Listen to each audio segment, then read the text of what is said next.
কোলে কথা লাগে লেঠা কংগ্ৰেছৰ নেতাই হওক বা ৰাইজৰ দলৰ নেতাই হওক কোনো হোটেল বা ৰিজৰ্টত বুদ্ধিজীৱী আৰু নাগৰিক সমাজৰে আলোচনাৰ সময়ত নম্ৰ ভদ্ৰ হৈ সকলো শুনি থাকে আৰু সকলো যে সঠিককৈ সাবিছলৈ সম্পূৰ্ণ হ'ব আৰু মিত্ৰতাৰে খেলিব তাৰ সংকল্পও লয়। পাছত অখিল গগৈয়ে হঠাৎ পিং এটা মাৰে সংবাদ মাধ্যমৰ বুমকেটাৰ সন্মুখত আৰু কয় যে বিজেপিৰ লগতে হিমন্ত বিশ্ব শৰ্মাৰ হৈ কাম কৰি আছে কংগ্ৰেছৰ গৌৰৱ গগৈৰ লগতে একাংশ নেতৃত্বই। অৰ্থাৎ বিৰোধী ৰাজনৈতিক দলৰ নেতা হৈও মুকলিকৈ সমালোচনা কৰে বিৰোধী দলৰে অন্য এগৰাকী নেতাক। কংগ্ৰেছৰ সভাপতি ভূপেন বৰা ডাঙৰীয়াই স্পষ্টত নিৰ্দেশ দিয়াৰ পাছতো শিৱসাগৰ বিধানসভা সমষ্টিটোতো কংগ্ৰেছে ৰাইজৰ দলৰ লগত ঐক্যমঞ্চ নকৰি একেলগতে ইলেকশ্যন নেখেলি প্ৰমাণ কৰি দিলে যে কংগ্ৰেছে শিৱসাগৰত বিজেপিক সহায় কৰিবৰ কাৰণে কাম কৰিছে। কৈছে যে যিদিনাই গৌৰৱ গগৈ কংগ্ৰেছৰ সভাপতি হ'ব, ৰাজ্যিক কংগ্ৰেছৰ সভাপতি হ'ব, সেইদিনাই গৌৰৱ গগৈয়ে আমাৰ লগত বিৰোধী ঐক্যমঞ্চ কৰিব, কিন্তু ভূপেন বৰা ডাঙৰীয়াৰ নেতৃত্বত হ'বলৈ নিদিয়ে। ভূপেন বৰা ডাঙৰীয়া আৰু অখিল গগৈৰ মাজত সম্পৰ্ক ভাল হৈ যায় বুলি ভাবিয়ে শিৱসাগৰত গৌৰৱ গগৈৰ নিৰ্দেশত শুভ্ৰমিত্ৰ গগৈ আৰু যি মোৰ বিৰুদ্ধে যোৱাবাৰ ইলেকশ্যনত উঠিছিলে 21 চনত কংগ্ৰেছৰ পৰা, আৰু কংগ্ৰেছ দলৰ জিলা সভাপতি মঞ্জিৰ গগৈয়ে গৌৰৱ গগৈৰ নিৰ্দেশত সেইটো হ'বলৈ দিয়া নাই, একলগ হ'বলৈ দিয়া নাই। বাৰম্বাৰ নিৰ্দেশ দিছিলে ভূপেন বৰা ডাঙৰীয়াই, কৈছিলে যে ৰাইজৰ দল আৰু কংগ্ৰেছে অন্ততঃ শিৱসাগৰত একেলগতে খেলিবই লাগিব, অন্ততঃ শিৱসাগৰত একেলগতে খেলিবই লাগিব। কিন্তু তেওঁলোকে ওলোটাই ভূপেন বৰা ডাঙৰীয়াকে ভাবুকি দিছিলে, ভয় দেখুৱাইছিলে, ব্লেকমেইল কৰিছিলে। তো তাৰ খবৰ লৈ আমি এতিয়া জানিব পাৰিছোঁ যে কি কাৰণে হ'ল। তেতিয়া আমি গম পালোঁ যে নহয়, এইটো দুটা কাৰণত হৈছে। এক নম্বৰ কাৰণটো হ'ল যে গৌৰৱ গগৈ হ'বলৈ দিয়া নাই। যদি শিৱসাগৰত আমাৰ মাজত বুজাবুজি হৈ যায় তেতিয়াহ'লে ভূপেন বৰা ডাঙৰীয়াৰ পজিটিভ হ'ব, এডভান্টেজিয়াছ পজিশ্যনলৈ যাব। ভূপেন বৰা ডাঙৰীয়াৰ লগত মোৰ সম্পৰ্কটো বৃদ্ধি হ'ব, ভাল হ'ব। সেই সম্পৰ্কটো ভাল হ'লে গৌৰৱ গগৈৰ লোকচান হ'ব। গৌৰৱ গগৈ যেতিয়ালৈকে প্ৰদেশ কংগ্ৰেছৰ সভাপতি নহয় তেতিয়ালৈকে তেওঁ বিৰোধী ঐক্যমঞ্চত হ'বলৈ নিদিয়ে, এই কথা কোৱা হৈছে। দ্বিতীয়তে আকৌ এটা কোৱা হৈছে যে নহয়, দেৱব্ৰত শইকীয়া ডাঙৰীয়া তেখেতেও এইটো হোৱাটো বিচৰা নাই। দেৱব্ৰত শইকীয়া ডাঙৰীয়ানো কিয় বিচৰা নাই মই নাজানো। আমি ইমান দিন ধৰি দেৱব্ৰত শইকীয়া ডাঙৰীয়াক সদায় সহায় কৰি আহিছিলোঁ। 2021ত আমি নাজিৰা সমষ্টিত আমাৰ প্ৰাৰ্থী দিয়াৰ কথা আছিলে ৰাইজৰ দলৰ, নিদিলোঁ। এবাৰ দিব লাগিব তেতিয়াহ'লে। নাজিৰা বিধানসভা সমষ্টিত আমি প্ৰাৰ্থী দিব লাগিব ৰাইজৰ দলে। ভাল প্ৰাৰ্থী, শক্তিশালী প্ৰাৰ্থী আমাৰ আছে, আমি উঠাম। যদি আমাক এনেকৈ বাৰম্বাৰ মানুহে বিশ্বাসঘাতকতা কৰে, আমি সদায় তেওঁলোকক নৰম হৈ থকাটোৰ কোনো অৰ্থ নাই। মই বহুত দলৰ ভিতৰত গালি খাইছোঁ, বহুত দলৰ ভিতৰত সমালোচিত হৈছোঁ। কংগ্ৰেছৰ প্ৰতি ইমান নৰম ভাৱ, কংগ্ৰেছৰ প্ৰতি ইমান সদিচ্ছা প্ৰকাশ কৰাৰ পাছতো, আৰু বিশেষভাৱে গৌৰৱ গগৈ ডাঙৰীয়াই যে এনেকুৱা ধৰণৰ এটা খুঁট মাৰিব পাৰিব, সাপে খুঁট দিয়াৰ নিচিনাকৈ, এইটো ভাবিবই নোৱাৰি। আনকি কংগ্ৰেছ দলৰ শীৰ্ষ নেতৃত্বই মোক কৈছে যে কৃতজ্ঞতা বশতঃ হ'লেও গৌৰৱ গগৈ আপোনালোকৰ তাতে জিলা পৰিষদৰ ছিটকেইটা এৰি দিয়া উচিত আছিলে, কাৰণ আপোনালোকে গৌৰৱ গগৈৰ কাৰণে যিটো খাটন দিছিলে, যিমান কষ্ট কৰিছিলে ৰাইজৰ দলে, তাৰ পাছত গৌৰৱ গগৈ আপোনালোকক এইটো অন্যায় কৰাটো সঁচা সঁচিকৈ অন্যায় কথা হৈছে। এইটো দুৰ্ভাগ্যজনক কথা। আৰু শিৱসাগৰততো মোক সদায় কৈয়ে থাকে যে শুভ্ৰমিত্ৰ গগৈ শিৱসাগৰত, আজিও আহিছোঁ, দুজন সাংবাদিকেতো মোক কৈছে, আজি কমেও 5-6জন মানুহে কৈছে যে শুভ্ৰমিত্ৰ গগৈটো ডাইৰেক্টলি তেওঁ বিজেপিৰ লগত ৰিলেটেড। তেওঁ হিমন্ত বিশ্ব শৰ্মাৰ যিটো দাদা ব্ৰিগেড, সেই দাদা ব্ৰিগেডৰ সদস্য, স্পষ্টকৈ কয় মানুহে। মোৰ কাৰণে এইটো আচৰিত কথা, এইটো ৰহস্যজনক কথা যে দাদা ব্ৰিগেডৰ সদস্য শুভ্ৰমিত্ৰ গগৈ যেনেকৈ দাদা ব্ৰিগেডৰ প্ৰিয়, একেটা সময়তে আকৌ বিজেপিৰ বিৰোধিতা কৰা বুলি কোৱা গৌৰৱ গগৈৰো আটাইতকৈ আপোন মানুহজন শিৱসাগৰত আকৌ শুভ্ৰমিত্ৰ গগৈ। এই ৰহস্যটো মই এতিয়ালৈকে উদ্ধাৰ কৰিব পাৰিলোঁ।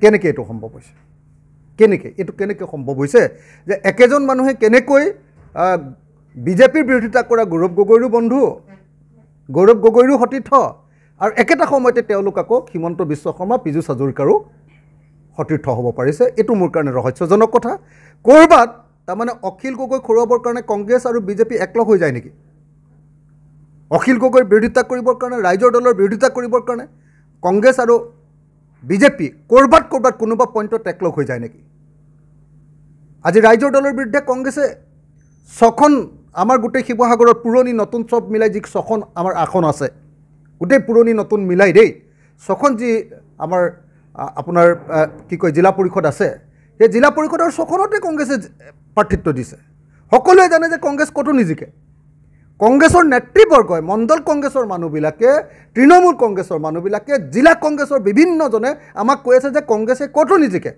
কিন্তু আপোনালোকক কৰোৱাবৰ কাৰণে দিয়া হৈছে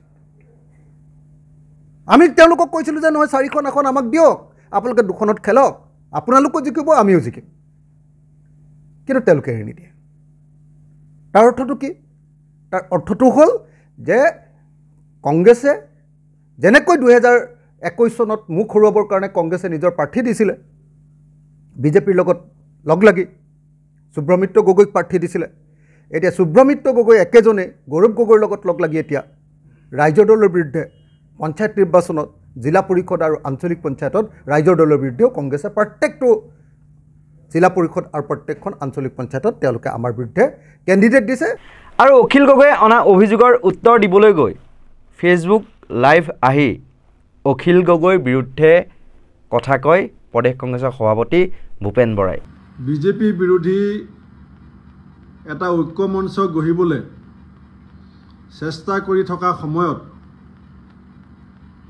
আৰু আজি দুদিনৰ আগতে কথা বতৰা পাতি থকা এটা পৰিৱেশ থকা এটা পৰিস্থিতিত অখিল গগৈ ডাঙৰীয়াই আমাৰ দলৰ দুজন জ্যেষ্ঠ নেতা লোকসভাত বিৰোধী উপদলপতি গৌৰৱ গগৈ ডাঙৰীয়া আৰু আমাৰ বিধানসভাত আমাৰ দলৰ দলপতি দেৱব্ৰত শইকীয়া ডাঙৰীয়াক বিজেপিৰ এজেণ্ট বুলি ক'বলৈ কুণ্ঠাবোধ কৰা নাই গৌৰৱ গগৈ ডাঙৰীয়াৰ সংসদৰ ভূমিকা অকল অসমত নহয় সমগ্ৰ দেশৰ মানুহে দেখি আছে যে কি ধৰণে জনগণৰ কণ্ঠ হিচাপে নিজৰ যি বাকপটুতা সেয়া আমাৰ জনগণৰ শক্তি হিচাপে সংসদৰ মজিয়াত প্ৰতিষ্ঠা হৈছে দেৱব্ৰত শইকীয়া ডাঙৰীয়াক যোৱাবাৰ বিজেপিয়ে বিধানসভাৰ পৰা চুচৰাই বাহিৰলৈ উলিয়াই পঠিয়াইছিলে এবাৰ নহয় কেইবাবাৰো আৰু আমাৰ কংগ্ৰেছ দলৰ যিটো আপোচবিহীন নিৰবিচ্ছিন্ন জাতীয় স্বাৰ্থত আমি সংগ্ৰাম কৰি আহিছোঁ সেই সংগ্ৰামখনৰ চাৰ্টিফিকেট আমি কোনোবা এজন ব্যক্তি বা এজন নেতাৰ পৰা আমি নিবিচাৰোঁ অসমৰ ৰাইজে আমাৰ চাৰ্টিফিকেট দিব কিন্তু আমি অসমৰ বৃহত্তৰ স্বাৰ্থত আৰু অসমৰ বহু বিশিষ্ট বুদ্ধিজীৱী বহু বিশিষ্ট ব্যক্তি আৰু জনগণে আমাক কৈছিল যে বিজেপিৰ সাম্প্ৰদায়িক বিভাজনকামী ৰাজনীতিৰ বিৰুদ্ধে এখন ঐক্যবদ্ধ সংগ্ৰামৰ প্ৰয়োজন আছে আৰু সেইকাৰণে আমি অসম প্ৰদেশ কংগ্ৰেছ কমিটিয়ে সৰ্বান্তৰিকতাৰে আমি চেষ্টা চলাই আছোঁ যাতে বিভিন্ন বিৰোধী ৰাজনৈতিক দলবিলাকৰ মাজত একতা হওক কিন্তু যি ধৰণে আমাৰ দলৰ দুজন নেতাক তুচ্ছ তাচ্ছিল্য কৰা হৈছে যি ধৰণে আমাৰ দুজন নেতাক জনমানসত সেৱা প্ৰতিপন্ন কৰিবৰ কাৰণে চেষ্টা কৰা হৈছে হয় মই বিভিন্ন বিৰোধী দলসমূহক একত্ৰিত কৰি 16টা দলৰ সন্মিলিত বিৰোধী ঐক্য মঞ্চৰ সভাপতি আছিলোঁ আৰু প্ৰদেশ কংগ্ৰেছৰ সভাপতি নোহোৱা হ'লে মই জানো বিৰোধী ঐক্য মঞ্চৰ সভাপতি হ'বলৈ পালোহেঁতেন গতিকে মই বিৰোধী ঐক্য মঞ্চৰ নেতৃত্ব দিবলৈ যোৱাৰ যিটো সুযোগ আৰু সুবিধা পাইছোঁ সেইটো মই অসম প্ৰদেশ কংগ্ৰেছ কমিটিৰ সভাপতি হোৱাৰ কাৰণে পাইছোঁ আৰু সেই সুবাদত যদি মই পাহৰি যাওঁ মোৰ দলৰ স্বাভিমান মোৰ দলৰ মৰ্যাদা আৰু প্ৰদেশ কংগ্ৰেছৰ সভাপতি আসনখনৰ প্ৰতি দলৰ নিষ্ঠাবান কৰ্মীসকলৰ যিটো আস্থা, সেই আস্থাক বাদ দি পেলাই বন্ধুত্ব কেনেকৈ ধৰি ৰাখিব পৰা যাব। আৰু মই আচৰিত পাইছোঁ, ময়ো প্ৰায় 89 চনৰ পৰা অসমৰ ৰাজনীতিৰ লগত প্ৰত্যক্ষভাৱে জড়িত। এতিয়া 36 বছৰত ভৰি দিলে মোৰ কাৰ্যকাল। আজিলৈকে মই বিনা যুদ্ধে পৰাজয় স্বীকাৰ কৰিব যে মোৰ সমষ্টিত 4টা ছিট শিৱসাগৰত এতিয়া বিজেপি জিকিব। ইলেকশ্যনটো আৰম্ভ হোৱাৰ আগতেই, ইলেকশ্যনৰ প্ৰচাৰ কালিৰ পৰা আৰম্ভ হৈছে, আৰু যে দ্বিতীয় দিনাখন যদি এজন বিধায়কে কৈ দিয়ে যে মোৰ সমষ্টিৰ 4টা ছিট বিজেপি জিকিব, তেতিয়াহ'লে মই যোৱা 4 বছৰ সমষ্টিটোৰ ৰাইজৰ লগত সম্পৰ্ক কি গঢ়িলোঁ, মোৰ সমষ্টিটোৰ জনপ্ৰিয়তা কিমান, মোৰ সমষ্টিটোৰ অৱদান কিমান, আৰু মোৰ সাংগঠনিক শক্তি কিমান, এইখিনি প্ৰশ্ন আহিব। মোৰ সমষ্টি, মই য'ত ইলেকশ্যন খেলিম বুলি ভাবি আছোঁ, ৰঙানদী সমষ্টি, তাত ৰাইজৰ দলৰ 4জন প্ৰাৰ্থী আছে। মই য'ত ইলেকশ্যন MLA আছিলোঁ 10 বছৰ, বিহপুৰীয়া, তাত জনগাঁথনি মতে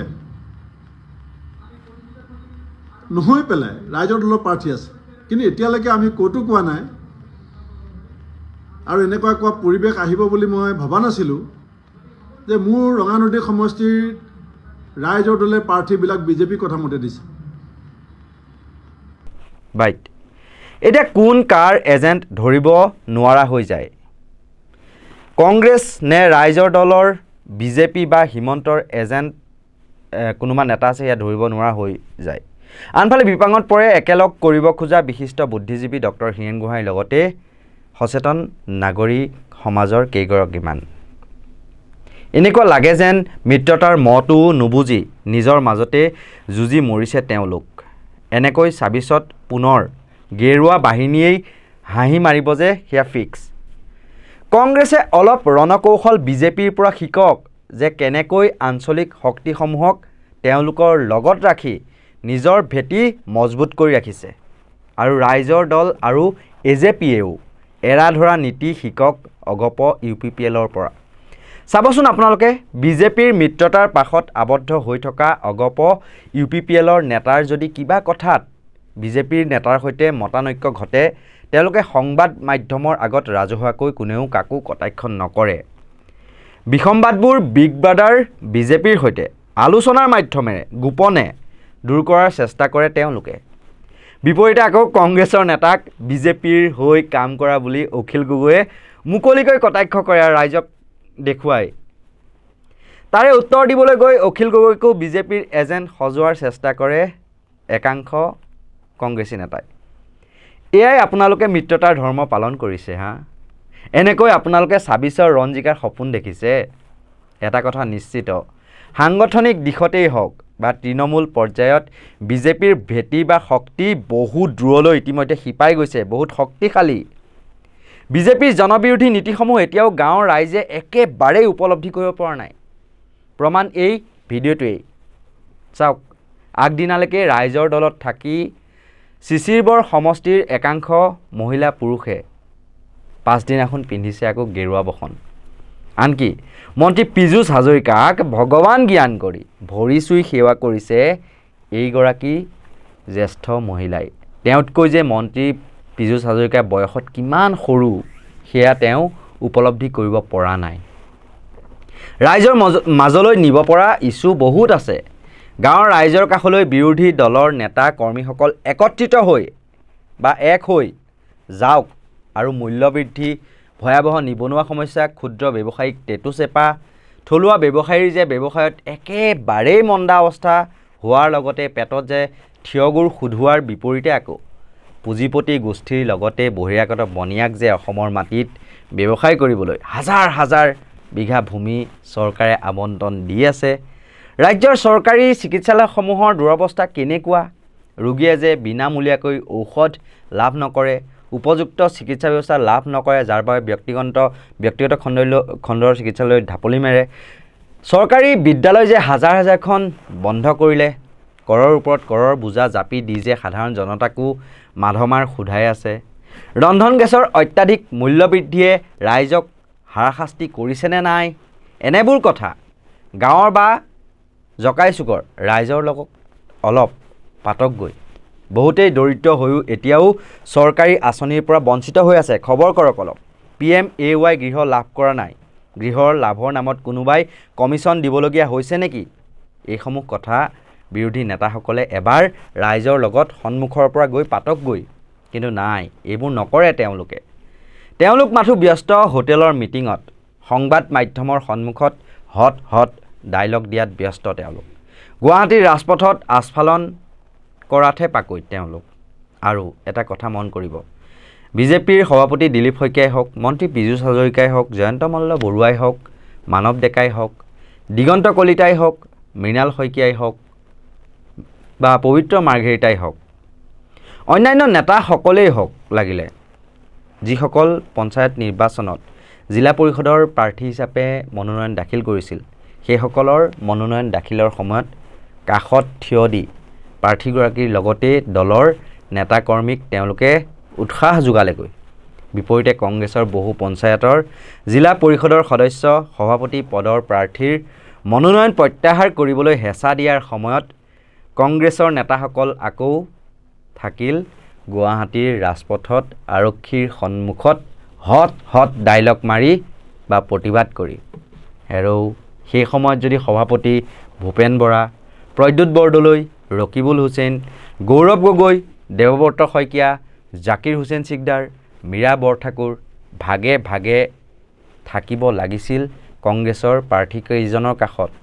কোনে কি কৰে চাওঁ, তোমালোকে নুঠাবা প্ৰাৰ্থিত্ব বা মনোনয়ন প্ৰত্যাহাৰ একেবাৰে নকৰিবা তোমালোকে, তেনেকৈ যুঁজ দিব লাগিছিল বিজেপি আৰু আৰক্ষীৰ বিৰুদ্ধে প্ৰাৰ্থীৰ কাষত থাকি তেওঁলোকক সাহস দি। কিন্তু সেয়া কৰিলেনে? নকৰিলে। গুৱাহাটীৰ ৰাজপথত বিভিন্ন অভিযোগ তুলি তেওঁলোক ব্যস্ত থাকিলে আৰক্ষী আৰু চুঙাকেইটাৰ সন্মুখত ডাইলগ বাজিত।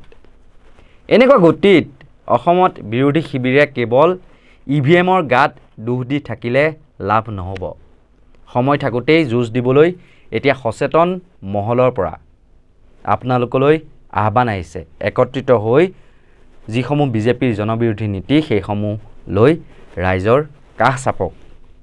সময় বহুত কমি আহিছে, সময় একেবাৰে নাই বুলিবই পাৰি। এতিয়া নিজৰ মাজতে খোৱা কামোৰা কৰি বা এনেকুৱা ধৰণৰ বিৰোধী দলৰ নেতাক কটাক্ষ কৰি থাকিলে সুযোগ কিন্তু ভালদৰে উঠাই আছে বিজেপি বা বিজেপি মিত্ৰজোঁটৰ যিসকল নেতা সেইসকলে। এনেকুৱা ধৰণৰ সত্য নিৰপেক্ষ যিসমূহ বা বাতৰি তাৰ বাবে আপোনালোকে চাই থাকিব নৰ্থ ইষ্ট নাও। ধন্যবাদ।